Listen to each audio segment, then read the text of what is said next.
Hey guys, welcome to my channel. Welcome guys, missed you so much. But it hasn't been that long, hey? I think I'm 2 days late because I usually upload my videos on a Saturday night or a Sunday morning, I think. And yeah, awesome guys, thank you so much for all your likes and your comments. We are on 220 subscribers, I think I'm correct. And yeah, we're on our way to the 250 mark. So for the 250 subscribers, I did promise to do a video on things that most people wouldn't know about me. And because I'm 2 days late and I love you so much, I'm doing it today. Okay. And then just a disclaimer on that, it's not things that people wouldn't know about me because it's a secret or anything. No, not at all. But it's just purely for the reason of people who are not in your close space, which is really just your close friends or your family. They wouldn't really know that much about you. And that's an issue sometimes because I don't want you guys to just meet the person that everyone else would get to meet, which is, for instance, the Q&A video that I did. You be asked questions on how old are you, what do you do for a living, where did you grow up. That's not really enough, according to me, for you to really get to know the person. And I want you guys, as we continue with this journey, Mrs. Tao, I want you to really know the person that is me. So yeah guys, that's the reason for this video, and let's get started. So we can start with the question that everyone will get: where did you grow up? You know, with that question, you just answer where you grew up, the city, and that's it. That's enough. But how did you grow up? What was your experience? What did you learn? You know, the detail of it, you don't really get to get to know about a person. And for me, that's a very important part of who I am. I'm not just the investment banker who's 27, is a chartered accountant, married at 23. I'm trying to think of all the things that everyone would get to know. Is a businesswoman, a pastor's wife, and that's not who I am. That's part of who I am right now, but that's not the core of the person. I grew up as the only child to my mother and my stepdad, because they raised me for a good 10 years. I was the only child, and right before I turned 10, in Feb, my little sister arrived to the world, my beautiful little sister. So yeah, good 10 years, only child, spoiled, just basically living the life. And then there she was. But sadly, I never really got to experience staying with my sister, and not just myself, but my mom as well, because my sister was born in Feb, and that same year my mother passed away in June. So even from birth, my mom wasn't feeling well. So already the first few days of my little sister's life, she was being taken care of by my grandparents and my mom's sisters and just the family at large. So for me, yeah, that's sure, that changed my life completely, and it really changed my outlook in life. And as a child at that point, you just wish you had more time with your mom, but there's no way you could have known. And I don't think there's anything I could have done, because the reason I say that is I grew up, I think from grade 2 onwards till grade 5, which is when my mom passed away. I was at boarding school in Porshepston. So I'd only see my mom during holidays and the rest of the family. So at that point, I wished that I had stayed with my mom and my stepdad at home and we had the normal family life, but that wasn't the case. So even when my mom passed away, I was at school, and at that point my mom was with my grandparents. I remember it was June, the week of school closing. My grandmother came to my school, and I thought she's here to fetch my report because my mom is not feeling well and my mom is in Eastern Cape. But I could see so much sadness in her eyes. And a part of me knew there was something wrong, but a part of me also didn't want to think much about it. And then I remember after school when I went to then pack my clothes, because we were going to go to Eastern Cape for the holidays, where my mom was, in Mount Elef. And I packed my clothes, and I was really just alone in the bedroom. There was a radio station playing in the background. I don't even know why that day, at that time, I was listening to that radio station. But then on this program, they would say the names of the people who passed away in the last few days and which hospitals they were.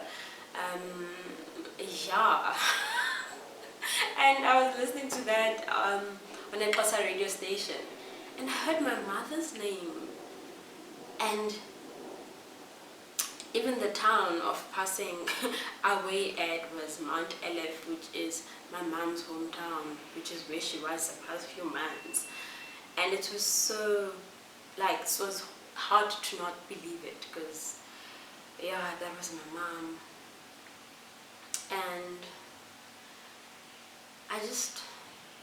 I remember just crying, alone, packing, and everything just then made sense. The sadness in my grandmother's face. And yeah, that was the saddest trip back home. But sadly, now that I think about it, no one ever then sat me down. Even when we arrived at my grandparents' home, no one sat me down as a 10-year-old child to say, you know, this is what happened. And I guess back then, you don't explain anything to a child.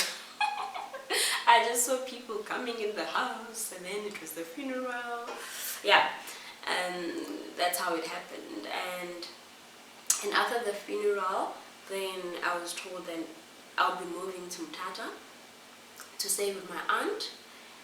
And I think that was a decision that my grandparents made, based on the fact that, oh my gosh, now the mother is not around, who's going to be responsible for the school fees? Yes, I personally know my stepfather was going to do so, because he was my dad. He had raised me from, I think, since I was young, basically. And yeah, he was good. But I think it was just a better option for them to know that there's always going to be someone who's going to take care of me, and they never have to worry, and that's their child. That's the best thing they could have done for me, because I'm sure they didn't want to then say, no, she must stay here with us and study here in the villages, you know. So I really believe, without a doubt in my heart, that they did what they thought was best for me at that time. And my biological dad actually came to our family home a few days after my mother's funeral, and obviously reaching out to us and checking up on me. So it was more of a reunion at that point. And he started being responsible, taking care of me financially, sending money every month. But then I was then staying with my aunt afterwards. So that was really good. But sadly, that was also short-lived, because when I was 12, now this is in grade 7, so mom passed away in grade 5, reunited with dad, even though went and stayed with the aunt, but then dad also passed away in grade 7. So yeah, hey, that is very short-lived, and we're really working on our relationship, but it's fine. I accepted it. I think losing mom was way more difficult than my dad. because I was young and it was the first time I ever had to deal with such a thing, and because I then grew up with her. She raised me. So yeah, my dad then passed away, and I continued with my relationship with my father's family through my grandmother, who then also continued paying for my fees and doing everything rightful that my dad was doing before then. But with all this happening, I was going through a lot, not just dealing with the loss and feeling like there's no one I could speak to who could understand what I'm going through, and just missing my mom at times. I remember when I would watch Generations, guys, I would wish Karabo Moroka was my mom. She seemed like such a successful, happy lady, still alive. How wonderful would it be if she was my mom? But it really spoke to the void that I had as a young child. But what made it worse is then the experiences that I then went through at that point in my life. I dealt with a lot of emotional abuse, physical abuse, and a lot of lack. You know, sometimes when someone doesn't have parents, we tend to just treat them anyhow.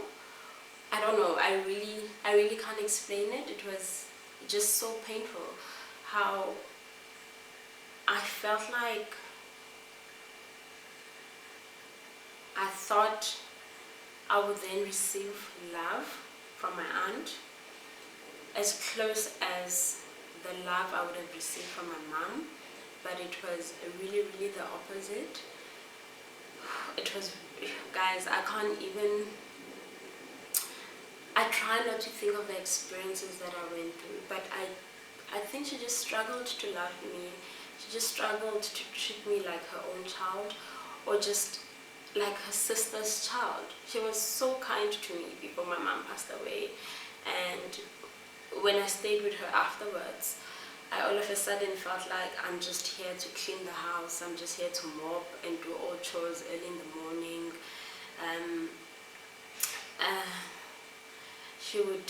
She wouldn't do anything for me. She would do everything for her children, and I'd have to watch her children get everything. And for a child, if you're coming back home with clothes for children, but except for this one child, it's painful, hey? I know people will think it's not a big deal, but it's painful. But more than that, it's the words that she would say to me that really broke me. She'd tell me things like, who do I think I'll amount to? Because both my parents didn't make it in life, both my parents didn't even get to matric level. Who am I to think I'm gonna get to matric and even pass well? I should just focus in helping wherever I could and stop daydreaming. Yo guys, and these are things that you would hear all the time, and it wasn't just once. And as a child, I literally lived in fear. I would fear opening the fridge, because the moment you open and you take something, it's the biggest deal in the house. So I never touched anything that I'm not taught to touch. And there would be days I'd go to school on an empty stomach. I would literally have porridge in the morning because everyone is having it, and the whole day I'd be without lunch because there's no bread at home. No one bothered to get bread, and I never got pocket money, you know, even though my dad and later on my grandmother was sending money every month, but there was never a care to make sure that there's stuff for lunch. And I remember how my friends used to pull through for me. I used to share my lunch boxes, their lunch boxes with them, their pocket money. Even times when I would run out of stationery, they would give me their stationery. It was really tough. It wasn't easy.